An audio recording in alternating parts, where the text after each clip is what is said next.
Assalamualaikum warahmatullahi wabarakatuh, Bunda. Kembali lagi bersama saya dalam segmen cerita yang semoga bisa menjadi inspirasi dan pelajaran bagi kita semua. Salam sehat dan salam sejahtera untuk Bunda dimanapun berada. Semoga kita semua senantiasa dalam keadaan sehat walafiat dan dilimpahi kebahagiaan. Sebelum kita masuk lebih dalam ke ceritanya, yuk absen dulu di kolom komentar, Bunda dari daerah mana saja nih yang sedang menyimak. Saya doakan, semoga yang mendengarkan cerita ini rezekinya semakin lancar dan selalu dalam lindungan Tuhan Yang Maha Esa. Amin. Yuk, langsung saja kita larut ke dalam kisahnya. Selamat mendengarkan. Ibu mertua menyiramku yang sedang hamil dengan air pel kotor dan menuduhku mencuri berlian tanpa bukti. Saat aku membela diri, suamiku justru menamparku. Mereka lupa, hidupnya selama ini menumpang.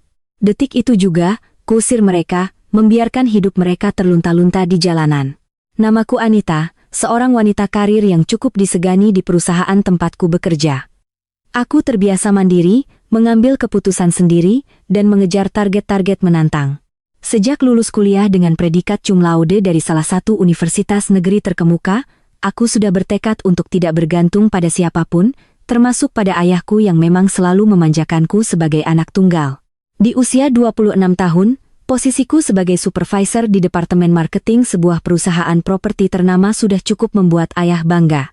Setiap bulan, aku bisa menyisihkan gaji untuk ditabung, membantu ayah yang mulai sepuh, dan masih bisa menikmati hidup dengan hangout bersama teman-teman di akhir pekan. Hidupku teratur, terkendali, dan jujur saja, cukup membosankan dalam hal percintaan. Aku bukan tipe perempuan yang mudah jatuh cinta. Beberapa kali mencoba hubungan, tapi selalu kandas di tengah jalan karena aku terlalu fokus pada karir, atau karena mereka tidak tahan dengan sifat mandiriku yang dianggap terlalu kuat. Kamu tuh enggak butuh laki-laki, ta. Kamu butuh asisten pribadi, begitu kata sahabatku, Dina, suatu kali. Kami tertawa bersama, tapi di dalam hati kecil, aku sebenarnya ingin juga merasakan bagaimana rasanya memiliki sandaran, memiliki seseorang yang bisa membuatku ingin pulang. Dan kemudian, aku bertemu Brian. Gedung perkantoran di pusat kota itu menjulang 25 lantai. Perusahaanku menempati lantai 12-15, sementara Brian bekerja di divisi keuangan yang berada di lantai 8. Kami sering berpapasan di lobi, di lift, atau di pantry lantai dasar tempat karyawan dari berbagai perusahaan biasa membeli kopi dan camilan. Pertemuan pertama yang kuingat adalah saat aku sedang antre di mesin kopi. Waktu itu jam menunjukkan pukul 07.30 pagi, dan aku sudah terlambat untuk briefing dengan tim. Dengan kesal, aku menekan tombol-tombol mesin yang tiba-tiba error. Boleh saya bantu? Aku menoleh. Seorang pria dengan tinggi sekitar 175 cm, berkemeja putih rapi, dan senyum yang harus kuakui cukup menawan, berdiri di sampingku. Matanya sipit tapi ramah, dan ada lesung pipit di pipi kirinya. Mesinnya error, keluhku. Dia mendekat, menekan beberapa tombol dengan cekatan, lalu mengetuk-ngetuk bagian samping mesin. Beberapa detik kemudian, mesin itu menyala normal. Cuma perlu ditepuk pelan kadang-kadang, seperti manusia yang keras kepala, candanya. Aku tertawa kecil. Terima kasih. Kamu karyawan di sini juga? Brian, keuangan, lantai 8, dia mengulurkan tangan. Kamu baru? Ya, soalnya belum pernah lihat. Anita, marketing. Sudah 2 tahun, tapi memang jarang ke lantai dasar sepagi ini, jawabku menyambut jabat tangannya. Genggamannya hangat dan tidak terlalu keras. Sejak saat itu, kami sering Brian selalu menyapaku lebih dulu.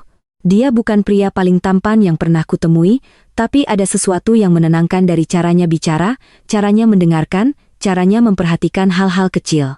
Setahun kemudian, kami resmi berpacaran. Ayah awalnya agak khawatir. Brian bukan dari kalangan berada, ibunya seorang janda di kampung, dan Brian adalah tulang punggung keluarga. Tapi ayah luluh setelah melihat bagaimana Brian memperlakukanku. Dia anak yang baik, sederhana, sopan, dan kelakuannya terpuji. Harta bisa dicari, tapi akhlak itu mahal, kata ayah suatu malam. Kami memutuskan menikah setelah berpacaran selama 1,5 tahun. Pernikahan sederhana di sebuah gedung pertemuan dengan 100 undangan terdekat. Brian tidak bisa memberiku mahar yang mewah, tapi dia memberikan seperangkat alat salat dan uang mahar yang dia kumpulkan dari tabungannya selama bertahun-tahun. Aku tidak pernah merasa kurang. Cukup. Hidup sebagai pasangan baru ternyata indah melebihi ekspektasiku. Kami menyewa sebuah kontrakan kecil di daerah pinggiran Jakarta, tak jauh dari stasiun kereta karena Brian tiap hari naik KRL ke kantor. Kontrakan itu berukuran sekitar 3 kali 5 meter persegi, dengan satu kamar tidur yang hanya cukup untuk tempat tidur ukuran 120 cm dan sebuah lemari plastik. Dapur yang menyatu dengan ruang tamu yang sempit, dan kamar mandi berada di luar, harus berbagi dengan 3 pintu kontrakan lain. Tapi aku tidak pernah mengeluh. Setiap pagi, aku bangun lebih awal untuk membuatkan sarapan bagi Brian sebelum dia berangkat. Nasi goreng sederhana dengan telur mata sapi, atau kadang hanya roti bakar dan segelas susu. Brian selalu bilang, "Ta, masakanmu paling enak sedunia." Meskipun kami sama-sama tahu itu hanya kata-kata manis, aku tetap tersipu. Malam hari adalah saat favoritku. Pulang kerja, aku biasanya sampai lebih dulu karena jarak kantor yang lebih dekat. Aku akan memasak untuk makan malam, lalu menunggu Brian pulang. Begitu pintu terbuka dan dia muncul dengan wajah lelah, semua penatku seakan sirna. Kami makan malam beralaskan koran di lantai karena meja makan terlalu mahal untuk kantong kami. Tapi obrolan kami hangat, tentang hari masing-masing, tentang rencana akhir pekan, tentang mimpi-mimpi kecil yang ingin kami raih. Suatu saat kita pasti punya rumah yang lebih besar, Brian sering berkata sambil memijat kakiku yang pegal, aku akan usahakan yang terbaik untukmu. Aku mau beliin kamu dapur besar, lemari es 2 pintu, sama kompor gas yang ada ovennya. Aku hanya tersenyum, menyandarkan kepala di bahunya. Yang penting kita sehat dan bahagia, Mas. Rumah kecil juga nggak apa-apa, asal ada kamu. Brian mengecup keningku. Kamu itu sederhana banget, ya, Ta. Makanya aku cinta sama kamu. Malam-malam seperti itu adalah surgaku. Sesederhana apapun, seadanya apapun, aku merasa menjadi perempuan yang paling beruntung di dunia. Dinding kontrakan yang mulai mengelupas katnya tidak masalah. Perabotan seadanya justru mengajarkan kami arti bersyukur. Kamar mandi yang harus antre dengan tetangga, kami menjadikannya bahan candaan. Bahkan, saat musim hujan tiba dan atap kontrakan kami bocor, kami tetap bisa tertawa bersama sambil memindahkan tempat tidur ke sudut yang tidak terkena tetesan air. Ayah kadang menjenguk, dan matanya berkaca-kaca melihat kondisi kami. Nak, pindah saja ke rumah ayah. Rumah ayah besar, kamar ayah kosong, tawarnya suatu kali. Aku menggeleng. Biar kami belajar mandiri, yah, ini bagian dari perjalanan. Ayah menghela napas, tapi beliau tidak memaksa. Tahun pertama pernikahan berlalu begitu cepat. Di tengah keterbatasan, kami justru menemukan banyak kebahagiaan. Kami belajar tentang kompromi, tentang kesabaran, tentang saling menguatkan. Pernah suatu kali aku pulang larut karena meeting mendadak, dan Brian sudah menunggu dengan masakan yang dia coba buat sendiri. Meski akhirnya kami memesan mie instan karena nasinya gosong dan sayurnya terlalu asin. Maaf, Ta, aku nggak bisa masak kayak kamu, katanya dengan wajah memelas. Aku tertawa sampai perut sakit. Itulah Brian yang kukenal, pria sederhana yang selalu berusaha, selalu tulus, dan selalu membuatku merasa dicintai. Di matanya, aku melihat masa depan yang cerah, di pelukannya, aku merasa aman. Aku tidak pernah menyangka bahwa kebahagiaan sederhana ini akan terkoyak oleh kehadiran seseorang yang seharusnya kuhormati sebagai ibu dari suamiku sendiri. Hingga suatu sore, ketika mentari mulai condong ke barat dan aku sedang membereskan dapur kecil kami, ayah datang dengan senyum lebar yang tak biasa. Di tangannya, ada sebuah amplop coklat dan seutas tali kunci berkilau. Aku belum tahu bahwa benda itu akan mengubah segalanya, membawaku pada rumah baru yang indah, tapi juga membawa masuk ibu mertua ke dalam kehidupanku, dan memicu awal dari kehancuran rumah tanggaku. Hari itu adalah hari Sabtu yang cerah. Brian sedang lembur di kantor karena tutup buku akhir bulan. Jadi, aku sendirian di rumah, membereskan kontrakan kecil kami. Aku baru selesai mencuci piring ketika suara ketukan keras terdengar dari pintu depan. Kubuka pintu, mendapati ayah berdiri di ambang pintu dengan kemeja batik lengan panjang dan celana bahan rapi. Di tangan kirinya ada sebuah amplop coklat yang agak tebal, di tangan kanannya seuntai gantungan kunci dengan 2 buah kunci. Nak, ayah mau ngomong sama kamu dan Brian. Tapi Brian mana? Tanya ayah setelah masuk dan duduk di satu-satunya kursi plastik yang kami miliki. Brian lembur, yah. Ada apa? Kok ayah kelihatan semangat banget? Ayah tersenyum misterius, nanti saja kalau Brian sudah pulang, ayah tunjukkan. 2 jam kemudian, Brian pulang dengan wajah lelah. Begitu melihat ayah, dia langsung menyapa hormat dan duduk di lantai dekat kursi ayah. Aku ikut duduk di sampingnya, penasaran. Ayah membuka amplop coklat itu dan mengeluarkan sebuah dokumen. Sertifikat rumah, lengkap dengan denah dan surat-surat lainnya. Mataku membelalak. Ini, nak, ayah belikan rumah buat kamu dan Brian, ucap ayah sambil menyodorkan sertifikat itu ke arah kami. Perumahan klaster Melati, Blok A5, enggak besar-besar amat, tipe 60 dengan 2 kamar tidur. Tapi insya Allah, cukup buat kalian memulai.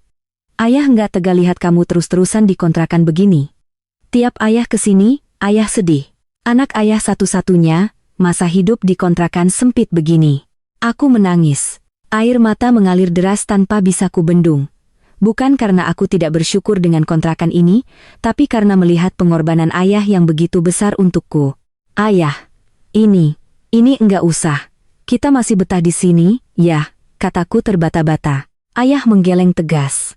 Jangan nolak nak, ini sudah ayah proses dari 3 bulan lalu. KPR-nya sudah ayah lunasi. Jadi, rumah ini benar-benar milik kalian berdua, bebas dari cicilan.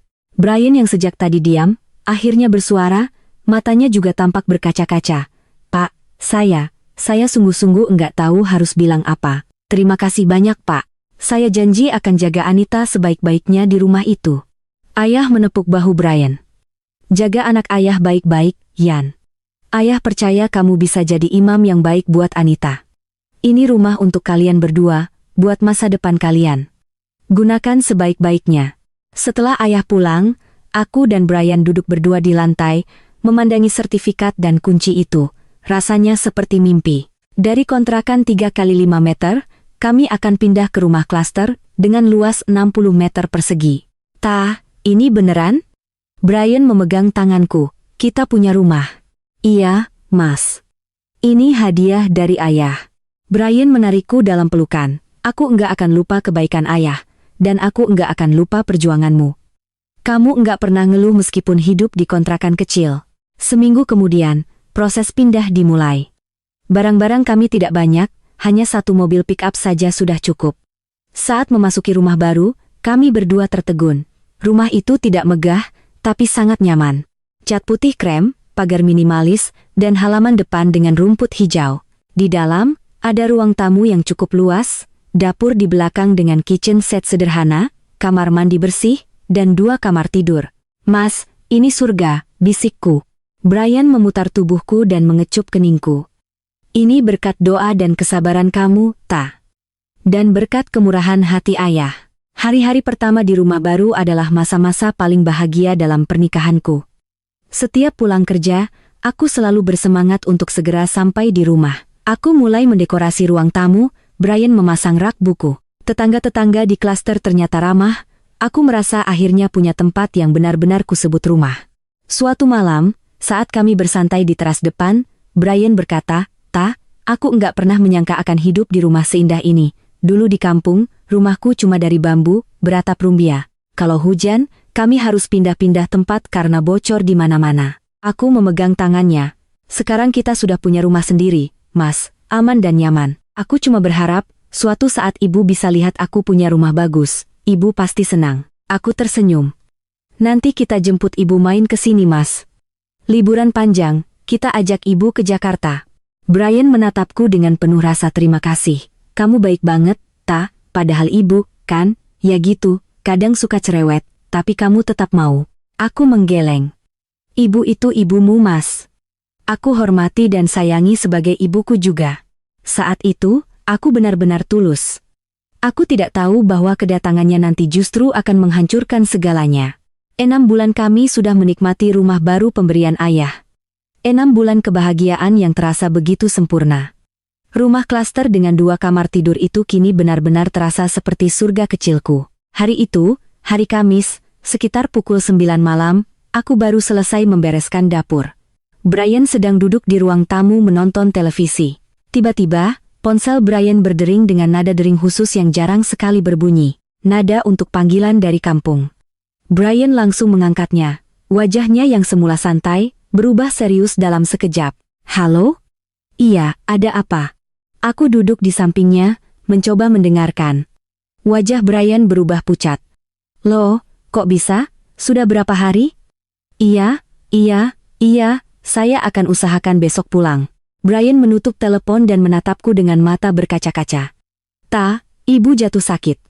Kata tetangga, ibu sudah lemas beberapa hari, nggak mau makan, bahkan jatuh di kamar mandi kemarin.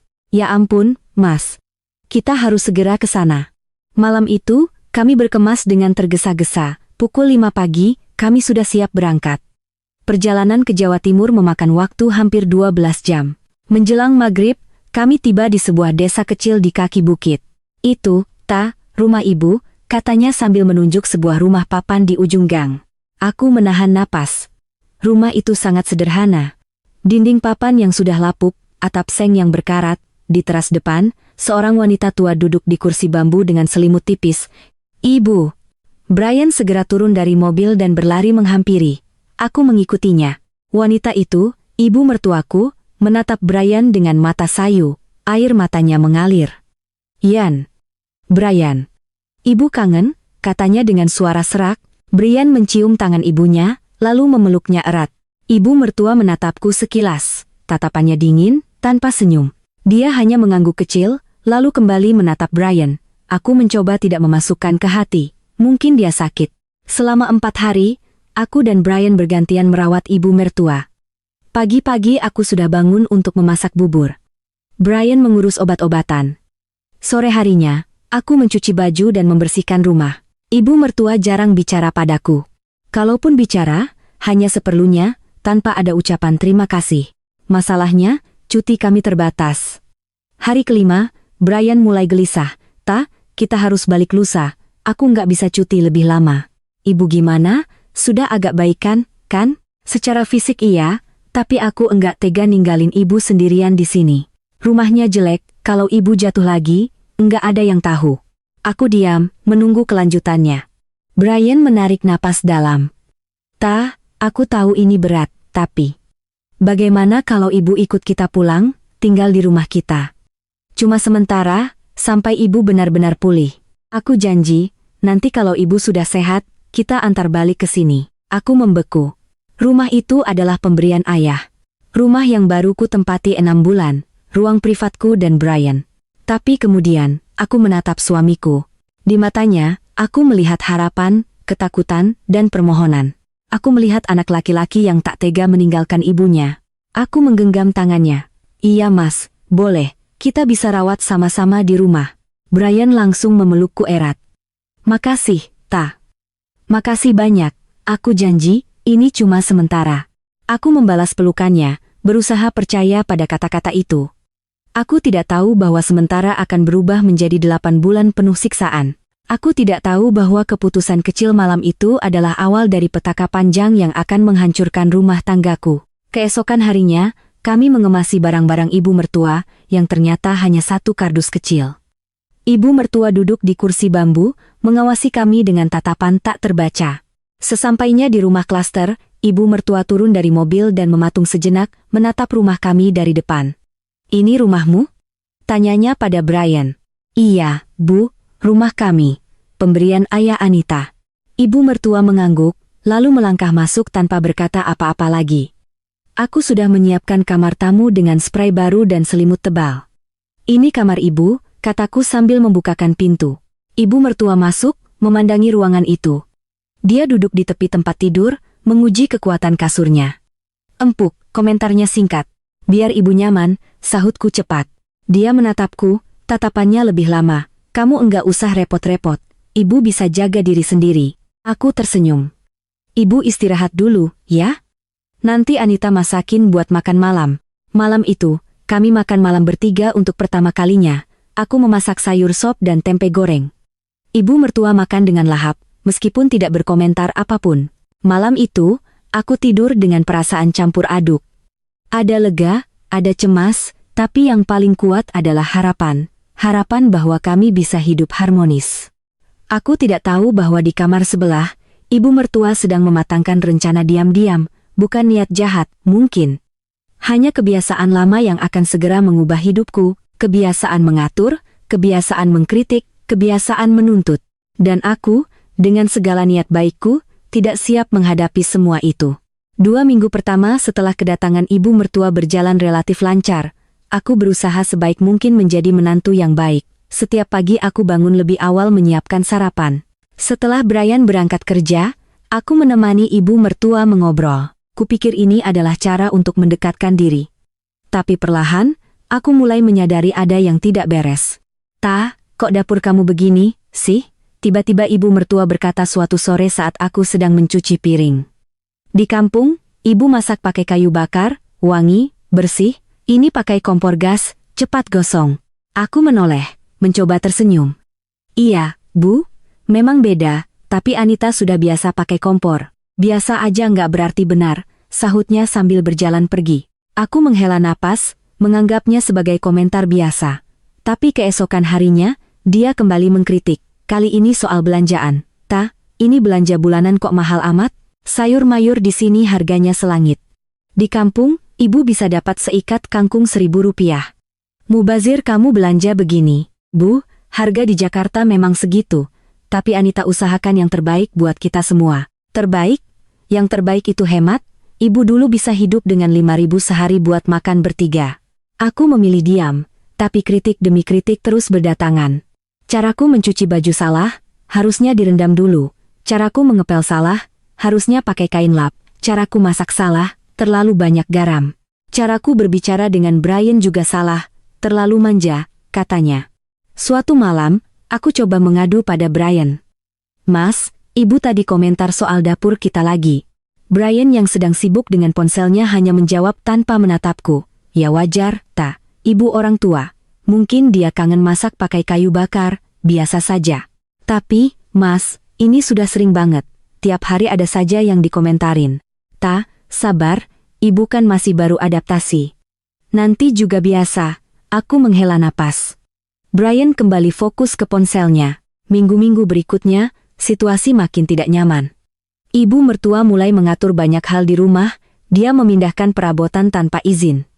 Dia mengatur menu masakan. Dia bahkan mengatur kapan aku harus bangun. Aku coba tegar. Tapi setiap malam, saat Brian tidur nyenyak, aku menangis diam-diam di kamar, rumahku sendiri terasa asing. Suatu hari, dia menemukan setitik debu di sudut lemari.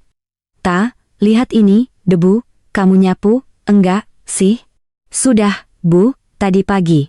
"Masa masih ada debu? Kamu enggak becus bersihin rumah." Yang lebih menyakitkan, dia sering membanding-bandingkanku dengan istri tetangga di kampung. "Istri Pak RT itu rajin banget, masak enak, ngurus anak pintar. Kamu kok enggak bisa kayak gitu?" Aku mencoba membela diri. "Bu, tiap orang kan beda-beda." "Iya, beda. Tapi yang baik itu yang kayak gitu. Kamu harusnya belajar." Aku memilih diam, tapi dalam hati perih terasa. Brian semakin jarang mendengarkan keluhanku. Setiap kali aku coba bicara, dia selalu punya alasan. "Capek, sibuk, atau ibu, kan, cuma bercanda." Aku tahu dia tidak mau ambil pusing, tidak mau konflik dengan ibunya, tapi disitulah lukanya. Aku merasa sendirian. 2 tahun pernikahan, akhirnya takdir memberiku kabar yang sangat kunanti-nanti. Aku hamil. Saat pertama kali melihat 2 garis merah di test pack, tanganku gemetar. Aku tak percaya. Segera ku telepon Brian. "Mas, aku hamil." "Beneran Ta, aku akan pulang cepat. Jangan kemana-mana." Malam itu, Brian pulang dengan membawa sekotak kue kesukaanku dan sekarung balon. Dia benar-benar membeli balon warna-warni dan menempelkannya di ruang tamu. "Bu, Anita hamil," serunya pada ibu mertua. Untuk pertama kalinya, ibu mertua tersenyum lebar. "Alhamdulillah, akhirnya ibu punya cucu juga." Dia berdiri dan memelukku, pelukan pertama dan ternyata terakhir yang pernah kuterima darinya. "Jaga baik-baik, Ta. Ini amanah dari Allah." Aku terharu. Mungkin ini saatnya hubungan kami membaik. Mungkin kehadiran bayi ini bisa menjadi perekat. Brian semakin perhatian. Dia bahkan mengusulkan agar aku berhenti kerja. "Ta, sudah, resign saja. Biar enggak capek. Kamu tinggal di rumah, istirahat yang cukup. Aku bisa cari nafkah buat kita bertiga." Brian begitu meyakinkanku, aku akhirnya setuju. Surat resign diajukan, dan sebulan kemudian, aku resmi menjadi ibu rumah tangga penuh waktu. Awalnya aku senang. Tapi mimpi indah itu sirna begitu saja. Hari pertama setelah resmi di rumah, Ibu mertua sudah memberi tugas. Ta, tolong cuci baju ibu yang kotor di kamar mandi. Pakai tangan, ya, biar bersih. Jangan pakai mesin, nanti cepat rusak. Aku menghela napas, tapi menuruti. Hari kedua, Ta, masak buat makan siang, ya? Ibu mau sayur lodeh sama ikan asin. Hari ketiga, Ta, sapu halaman, daun kering pada berantakan. Dan seterusnya.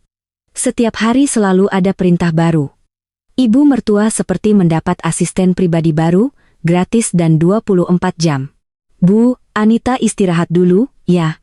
Capek, kataku suatu sore setelah seharian beres-beres. Anak muda kok gampang capek? Ibu dulu seharian kerja di sawah, pulang masih masak, nyuci, ngurus anak, nggak pernah ngeluh. Aku terdiam. Capek fisik masih bisa kutahan, tapi capek hati ini yang perih. Aku hamil. Seharusnya aku yang dilayani, bukan melayani seperti ini. Saat Brian pulang, aku coba cerita. Mas, hari ini ibu suruh aku angkat galon, padahal dokter bilang jangan angkat berat. Brian menghela napas. Ya sudah, lain kali bilang saja sama ibu kalau kamu enggak bisa. Sudah, Mas, tapi ibu bilang aku manja. Ta, sabar, ya, ibu kan cuma pengin bantu, mungkin dia enggak ngerti. Masa enggak ngerti? Ibu kan pernah hamil. Brian memilih diam, kembali sibuk dengan ponselnya. Dia lebih nyaman diam daripada membela istrinya di depan ibunya. Sering waktu, perutku makin besar. Kandungan memasuki trimester kedua, lalu ketiga. Perintah tak pernah berhenti, bahkan makin menjadi-jadi. Ta, tolong angkat jemuran. Bu, Anita susah menengok ke atas, pusing. Nengok ke atas saja pusing. Kamu kebanyakan tidur siang kali. Ayo, bangun, jangan manja. Aku menurut, tapi setiap kali mengangkat tangan, kepalaku serasa berputar. Saat kontrol ke dokter kandungan, timbanganku turun. Dokter menegur, Bu Anita, istirahatnya cukup, jangan terlalu capek, ya, Bu. Berat badan ibu turun, harusnya naik. Malam itu, Brian bertanya, kata dokter gimana, Ta? Kata dokter, aku harus lebih banyak istirahat, berat badanku turun. Malam itu, dia bilang ke ibunya, Bu, jangan suruh Anita kerja berat-berat. Kata dokter, dia harus istirahat. Ibu mertua langsung memasang muka masam. Oh, jadi sekarang ibu yang salah, ibu cuma minta tolong dikit dibilang nyusahin. Ibu ini cuma numpang, ya, enggak berhak minta apa-apa. Brian buru-buru melunak. Bukan gitu, Bu. Sudah, ibu mengerti.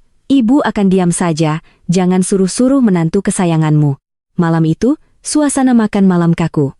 Aku makan dengan perasaan bersalah, padahal aku tak salah apa-apa. Hari-hari berikutnya, aku berusaha lebih kuat, takut terjadi keributan. Tapi ternyata, diamku dianggap kelemahan.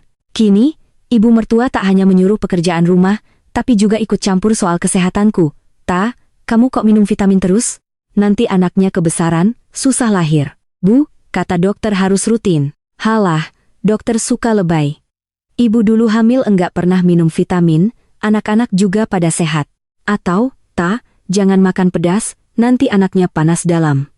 Jangan makan es, nanti anaknya gede. Setiap hari selalu ada larangan baru.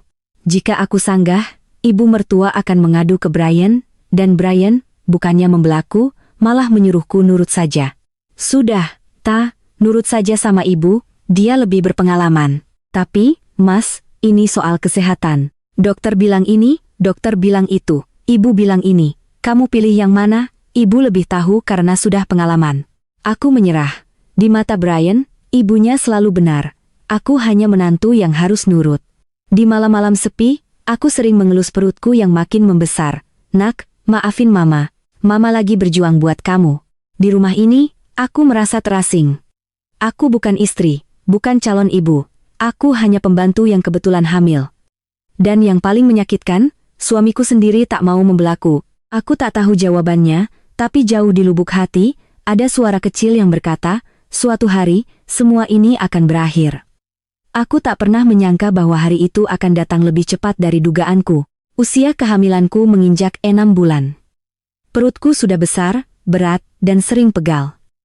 Pagi itu, aku baru saja selesai menyiapkan sarapan untuk Brian.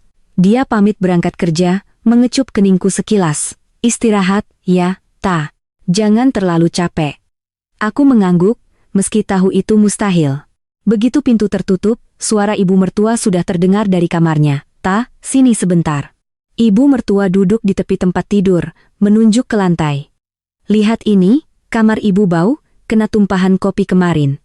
Kamu pel pakai kain tangan biar bersih, jangan pakai alat pel itu, nggak akan kena ke sela-sela." Aku melihat lantai kamarnya, memang ada bekas kopi di sudut, tapi itu hanya setitik. "Bu, Anita susah kalau jongkok terlalu lama, nanti takutnya kenapa-napa."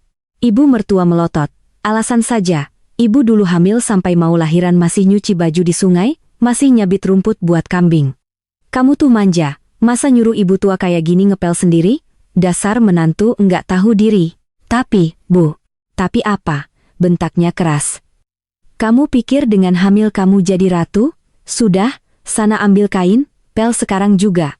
Daripada bertengkar, aku memilih diam. Dengan tubuh lelah, aku ke dapur, mengambil ember dan kain pel tangan. Kembali ke kamar ibu mertua, aku berlutut. Perut besar membuatku susah membungkuk, jadi aku harus jongkok dengan kaki terbuka lebar. Mulailah aku menggosok lantai. Lututku sakit, punggungku luar biasa nyeri, keringat mengucur deras. Janin dalam perut bergerak gelisah. Di sudut mataku, kulihat ibu mertua duduk di tempat tidur, menonton televisi dengan santai. "Nah, gitu, dong, yang bersih, sampai ke pojok-pojok," komentarnya. Siangnya, ibu mertua kembali memberi perintah. "Ta, masak buat makan siang." "Ibu mau rendang yang banyak?" "Ya, buat lauk beberapa hari." "Bu, rendang itu masaknya berjam-jam." Anita capek. "Ya sudah, enggak usah masak. Biar ibu saja yang masak." "Ibu bisa, kok, meski sudah tua," katanya sinis. Aku menghela napas. "Iya Bu, Anita masak." Dengan sisa tenaga, aku ke dapur dan mulai memasak. Berdiri terlalu lama membuat kakiku bertambah bengkak. Pukul 4 sore, rendang selesai. Aku sudah tak kuat. Aku merebahkan diri di ruang tamu. Brian pulang sekitar pukul 5:30. Begitu masuk, dia melihatku berbaring lemas. "Loh, Ta, kenapa?" Sebelum sempat menjawab, ibu mertua muncul. "Ibu suruh dia masak rendang," katanya capek. "Masak rendang saja capek." Brian duduk di sampingku. "Kamu kenapa, Ta?" "Mas, hari ini ibu suruh aku ngepel pakai tangan di kamarnya. Aku jongkok lama banget, habis itu disuruh masak rendang. Aku capek banget, Mas, badan aku sakit semua." Kuharap kali ini dia peduli. Tapi Brian hanya mendengus. "Sudah, jangan lebay. Bantu-bantu ibu sedikit saja enggak mau. Masak ngepel dan masak saja ngeluh. Nanti kan kamu juga dapat pahala." Hatiku hancur. "Mas, ini bukan soal pahala. Ini soal kesehatan aku dan bayi. Dokter bilang aku harus banyak istirahat." Brian menghela napas panjang, wajahnya terlihat lelah. "Ta, kamu terlalu sensitif. Ibu tuh keras tapi baik. Lagian, dulu ibuku juga hamil kerja keras, anak-anaknya lahir sehat semua. Jadi, nggak ada alasan kamu nggak bisa. Tapi, Mas, setiap orang beda." Iya, beda. Kamu juga harus ngerti posisi ibu. Dia kan sudah tua, pengin dekat sama kamu, tapi kamu malah ngeluh terus. Nanti dia sakit hati, loh." Aku membelalak. "Jadi, aku yang salah?"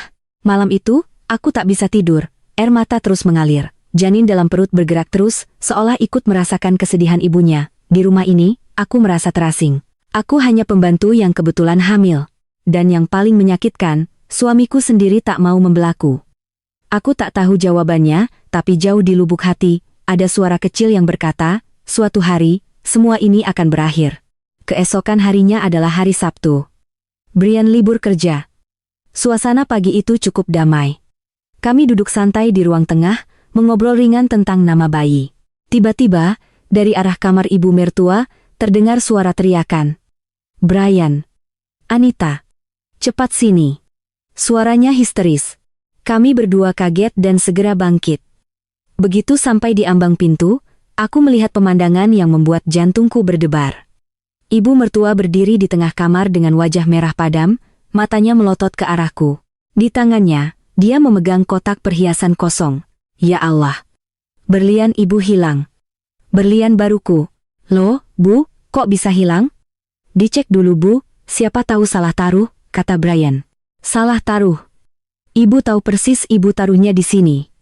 Sekarang kosong, hilang. Teriaknya. Lalu matanya beralih padaku, tajam penuh kebencian. Kamu, ya, dasar mentang-mentang menantu, berani nyuri berlian ibu. Tak tahu malu kamu, kembalikan sekarang. Aku terpaku, tidak percaya dengan apa yang kudengar. Bu, Anita enggak mengambil. Sumpah, Bu, Anita enggak tahu apa-apa. Bohong. Kamu yang paling sering masuk kamar ibu buat beberes. Pasti kamulah. Siapa lagi kalau bukan kamu? Kamu kan iri.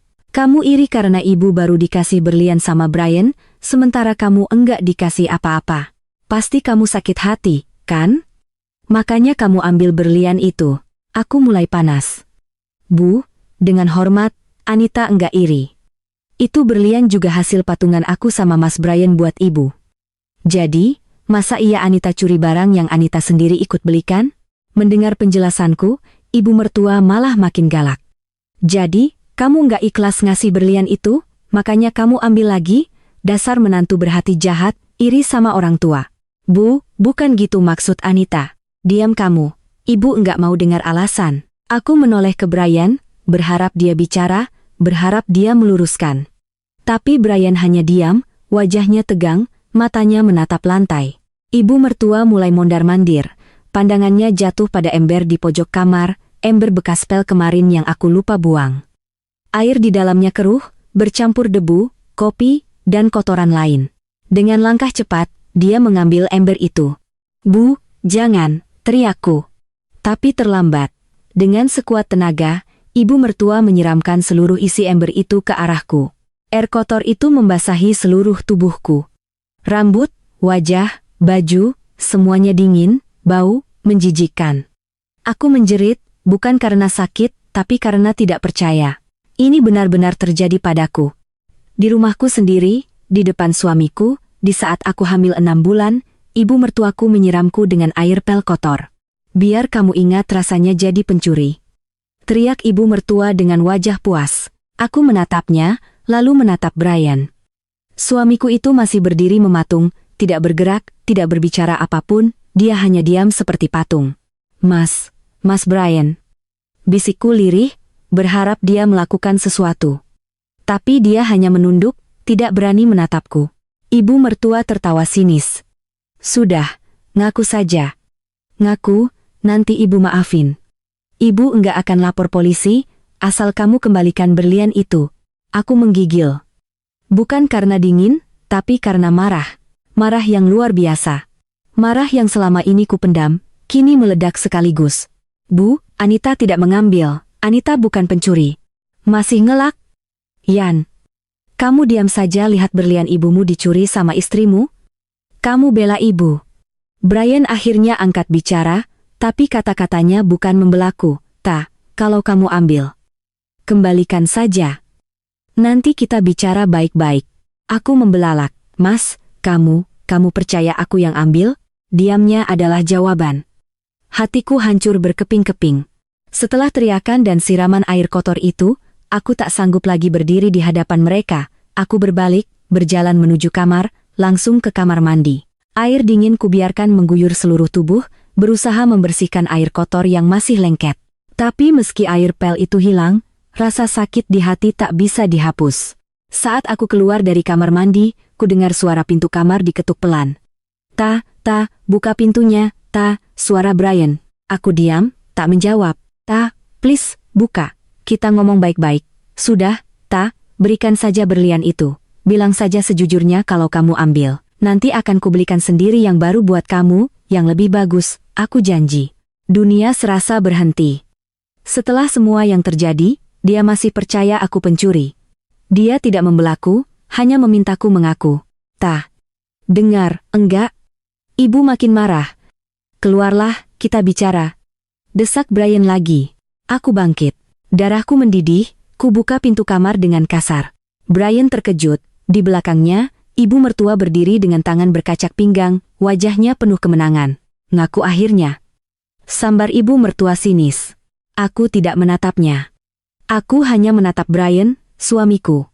Mas, sekali lagi aku tanya, kamu percaya aku ambil berlian itu? Brian menghela napas. Ibu enggak mungkin bohong. kamu satu-satunya orang yang sering masuk ke kamar ibu. Karena ibu yang suruh, bentakku. Aku masuk ke kamar ibu karena ibu suruh beberes, bukan karena aku mau ambil barangnya. Alasan, sahut ibu mertua. Kalian berdua, kataku, amarah mengalahkan segalanya, kalian ini lupa diri. Ini rumah siapa? Ini rumahku. Rumah pemberian ayahku, atas namaku, bukan atas nama Mas Brian, apalagi ibu. Ibu mertua membelalak. Apa kamu bilang? Ibu dengar baik-baik, ya, selama ini ibu numpang di rumahku. Ibu makan dari uangku, ibu tidur di kasur yang aku beli. Dan sekarang, ibu berani nuduh aku mencuri? Anita, Brian membentak. Cukup, jangan begitu sama ibu. Cukup, ini belum cukup. Kalian harus tahu, aku sudah sabar berbulan-bulan. Setiap hari disuruh ini itu, dimarahin, dihina. Tapi aku diam karena aku hormat ibu sebagai ibumu. Tapi sekarang kalian tuduh aku pencuri? Brian melangkah maju, wajahnya merah. Anita, aku bilang cukup. Sebelum kalimatku selesai, tiba-tiba. Plak. Sesuatu yang keras mendarat di pipi kiriku. Kepalaku terpental ke samping. Tubuhku oleng, hampir jatuh. Dunia serasa berhenti berputar. Aku menatap Brian. Tangan kanannya masih terangkat. Dia baru saja menamparku. Suamiku sendiri menamparku. Di depan ibunya, yang baru saja menyiramku dengan air pel kotor. Pipiku perih, tapi yang lebih perih adalah hatiku. Hancur lebur. Mas, kamu tampar aku. Bisikku, suara hampir tak terdengar. Brian menurunkan tangannya. Di matanya ada sedikit penyesalan, tapi dia tidak minta maaf. Dia hanya bergumam, kamu enggak boleh hina ibu. Ibu mertua di belakangnya tersenyum puas. Pantas. Biar dia tahu rasa. Perlahan, aku berdiri tegak, kutahan air mata, kurubah rasa sakit menjadi tekad baja. Mas Brian, kataku dengan suara dingin, kamu ingat rumah ini punya siapa? Rumah ini punya aku, atas namaku, pemberian ayahku. Dan selama ini, aku izinkan ibumu tinggal di sini karena aku hormat padamu, tapi sekarang, aku berhenti sejenak, menarik napas dalam. Sekarang, aku minta kalian berdua keluar. Keluar dari rumah ini, sekarang juga. Ibu mertua terbelalak. Apa? Kami diusir? Kamu pikir kamu siapa? Ini rumahku, Bu. Bukan punya Mas Brian, bukan punya ibu, punya aku, dan aku mengusir kalian. Keluar sekarang juga. Anita. Brian membentak lagi. Jangan gila. Kamu nggak bisa ngusir kami. Aku bisa, dan akan kulakukan. Kalau kalian enggak mau keluar baik-baik, aku akan panggil satpam. Aku akan lapor polisi. Aku laporkan penganiayaan. Teriakku tak kalah keras. Aku menunjuk bajuku yang masih basah, lalu pipiku yang mulai membengkak. Ini pemfitnahan dan penganiayaan terhadap ibu hamil. Kalian mau masuk penjara? Ibu mertua mulai ketakutan, wajahnya berubah pucat. Brian mencoba melunak, sabar, jangan gini. Kita ngomong baik-baik, jangan panggil aku dengan nama itu lagi. Potongku tajam. Kamu sudah hancurin semuanya. Percaya sama ibumu yang menuduh tanpa bukti, diam saja waktu aku disiram air kotor, dan menamparku di saat aku hamil. Kamu enggak punya hak panggil aku dengan nama itu lagi. Sekarang, kalian keluar. Keluar. Keluar. Dengan wajah merah padam, Brian mulai mengambil beberapa barang. Ibu mertuanya masih mematung, tidak percaya. Pintu depan tertutup rapat di belakang mereka. Begitu suara langkah kaki mereka menjauh, aku ambruk. Lututku lemas, tubuhku gemetar. Aku duduk di lantai, memegangi perutku yang terasa kencang. Nak, maafin Mama, Nak, Mama terpaksa. Aku masih duduk di lantai, basah, bau, dan hancur hati. Tapi di dalam dadaku, ada rasa lega yang aneh. Rasa bebas, seperti akhirnya aku bisa bernapas lega setelah sekian lama tercekik. Perlahan aku bangkit, aku harus mandi, aku harus membersihkan diri. Dan setelah itu, aku harus memikirkan langkah selanjutnya. Karena ini belum berakhir, ini baru awal. Malam setelah mengusir mereka, aku tak bisa tidur. Pagi harinya, aku menelepon ayah. Suaraku bergetar saat menceritakan semuanya. Ayah diam mendengarkan, lalu berkata dengan suara berat, Nak, ayah akan ke rumah sekarang, jangan kemana-mana. 1 jam kemudian, ayah tiba. Beliau langsung memelukku erat. Aku menangis di pelukannya. Ayah, Anita salah apa? Kamu nggak salah, nak, mereka yang buta hati. Sekarang, ayah minta kamu kuat, kita harus hadapi perceraian ini dengan benar. Ayah enggak akan biarkan mereka lolos begitu saja. Ayah mempekerjakan pengacara terkenal, Bu Rina. Proses hukum dimulai. Surat gugatan dilayangkan. Brian kaget bukan main. Sidang pertama digelar 2 minggu kemudian. Aku datang dengan perut besar, didampingi ayah dan Bu Rina. Brian datang sendirian, wajahnya kusut. Ibu mertuaku tidak kelihatan. Di luar ruang sidang, Brian beberapa kali mencoba mendekat. "Ta, please, kita ngomong sebentar." "Ada apa?" "Ta, aku minta maaf. Sungguh, aku minta maaf." Matanya berkaca-kaca, berliannya, ternyata ketemu. "Ibu salah taruh di dalam dompet, lupa, aku hilaf." "Ta, aku terlalu percaya ibu, maafin aku, kita balikan, ya, demi anak kita." Aku menatapnya lama. "Mas Brian, kamu tahu, saat kamu tampar aku, sesuatu di dalam diriku mati. Bukan cuma rasa cinta, tapi rasa percaya, rasa aman, rasa hormat, semuanya mati." Brian menangis terseduh-seduh di koridor pengadilan. Tapi hatiku sudah membatu. "Maafmu tidak berarti, Mas, pergi. Jangan pernah datang lagi padaku." Sidang keempat adalah putusan. Hakim mengabulkan gugatan cerai. Brian dinyatakan bersalah melakukan KDRT, rumah, mobil, dan aset lainnya tetap menjadi milikku sepenuhnya. Setelah perceraian resmi, aku fokus pada kehamilan. Kabar tentang kehancuran Brian sampai juga ke telingaku. Pertama, dia dipecat dari kantor karena skandal penggelapan dana kecil-kecilan. Reputasinya hancur. Kedua, dari ibu RT, aku dengar rumah di kampungnya dijual karena ibu mertuaku punya banyak utang ke rentenir. Setelah dipecat, semua penagih datang. Brian dan ibunya sempat menumpang di rumah saudara, tapi selalu diusir karena kelakuan ibunya. Aku mendengar kabar, mereka hidup terlunta-lunta, kadang tidur di emperan toko, kadang di taman. Beberapa bulan kemudian, hidupku mulai tenang. Aku melahirkan seorang putra yang tampan, Rafa Atala. Buah hati yang menjadi penyemangat hidupku. Hingga suatu sore, saat Rafa baru berusia 3 bulan, seseorang mengetuk pintu rumahku. Brian berdiri di ambang pintu. Badannya kurus kering, pakaiannya lusuh dan kotor, bau tidak sedap menyengat darinya. "Ta," suaranya serak. Aku cuma mau minta maaf sekali lagi, dan aku mau lihat anak kita." Aku ragu. Tapi dari dalam rumah terdengar suara tangisan Rafa. Aku menghela napas panjang. "Tunggu di sini." Ku gendong Rafa menuju pintu, ku buka lagi. Begitu melihat Rafa, air mata Brian langsung mengalir. "Ya Allah, ini anakku. Cukup lihat dari sini," kataku. Dia mengangguk pasrah. "Sudah cukup. Sekarang, pergilah."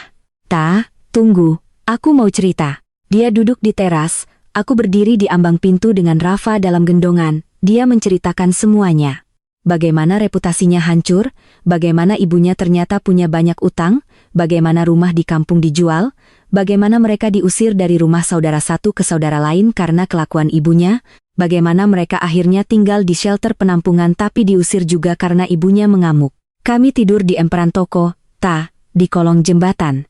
Ibu sakit-sakitan, tapi enggak punya uang buat berobat. Aku jadi kuli panggul, kadang jadi pemulung. Hidup kami hancur, Ta. Aku diam. Di dalam hati ada getir yang tak terjelaskan. Aku cuma pengin dekat sama anakku. Biar aku punya alasan buat hidup. "Mas, aku turut prihatin, tapi aku nggak bisa biarkan kamu dekat dengan Rafa. Kamu butuh bantuan profesional, kamu butuh sembuh dulu. Kalau kamu benar-benar ingin berubah, cari pertolongan, bukan cuma minta maaf." Ku tutup pintu perlahan. Di balik pintu, ku dengar Brian menangis, lalu suara langkah kakinya menjauh. Rafa tumbuh menjadi bayi yang sehat dan ceria. Di usianya yang 6 bulan, aku mulai berpikir untuk kembali bekerja. Bukan karena butuh uang, tapi karena butuh membuktikan bahwa aku bisa bangkit. Ayah mendukungku, bahkan menawarkan diri untuk menjaga Rafa.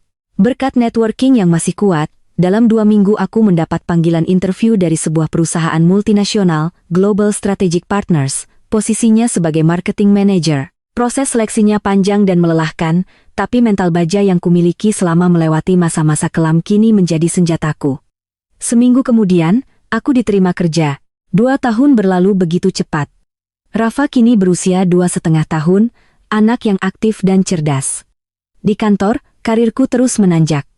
Setelah setahun, aku dipromosikan menjadi Senior Marketing Manager. Aku bahkan mewakili perusahaan di konferensi internasional di Singapura, gaji dan bonus mengalir deras. Aku bisa membeli rumah 2 lantai yang lebih besar, mobil baru, dan menyekolahkan Rafa di playgroup yang bagus. Aku juga bisa membahagiakan ayah dan mengajaknya umrah tahun lalu. Kabar tentang Brian terakhir ku dengar setahun lalu, katanya dia masih hidup di jalanan, berpindah-pindah. Aku tak lagi mencari kabar tentangnya, masa lalu biarlah berlalu. 5 tahun telah berlalu sejak peristiwa malam itu. Rafa sudah berusia 5 tahun, duduk di TKB. Karirku terus menanjak, kini aku menjabat sebagai Director of Marketing. Aku telah memaafkan Brian dan ibu mertua, tapi tidak akan pernah lupa. Memaafkan bukan berarti setuju, tapi melepaskan beban dari pundakku sendiri. Kabar terakhir tentang Brian ku dengar 6 bulan lalu. Dia sekarang tinggal di panti sosial milik pemerintah setelah ditemukan pingsan di pinggir jalan. Kondisinya memprihatinkan, gangguan jiwa ringan. Setiap bulan, tanpa sepengetahuannya, aku mengirimkan sejumlah uang melalui yayasan untuk membantu biaya pengobatannya. Bukan karena aku masih peduli, tapi karena dia ayah dari anakku. Suatu hari, saat Rafa bertanya tentang ayahnya, aku akan menjawab dengan jujur. Akan kuceritakan tentang Brian dengan cara yang bijak, bahwa dia pernah ada, lalu pergi karena pilihannya sendiri, bahwa dia bukan orang jahat, hanya orang yang tersesat. Malam ini, setelah Rafa tidur, aku duduk di balkon kamarku. Aku merenungkan perjalanan panjang ini. Dari seorang wanita yang hancur, kini aku berdiri tegar. Dari seorang korban, kini aku menjadi pemenang. Hidup memang penuh kejutan. Yang bisa kita lakukan hanyalah bertahan dan terus melangkah. Aku belajar banyak dari pengalaman pahit ini, bahwa cinta butuh batasan, bukan buta, bahwa kebaikan harus disertai ketegasan, bahwa harga diri seorang perempuan bukan untuk ditawar, apalagi diinjak. Aku, Anita, wanita karir yang sukses, ibu tangguh dari Rafa, dan yang terpenting, aku adalah pemenang di medan perang kehidupanku sendiri. Luka telah sembuh, dan dari lukanya, tumbuh kekuatan yang tak pernah kusangka. Tamat. Terima kasih banyak untuk Bunda semua yang sudah setia menemani dan menyimak ceritanya sampai habis. Jangan lupa untuk memberikan tanda suka dan membagikan video ini agar saya semakin semangat untuk menghadirkan cerita-cerita selanjutnya. Tetap jaga kesehatan, jaga kebahagiaan, dan sampai jumpa lagi di cerita berikutnya. Wassalamualaikum warahmatullahi wabarakatuh.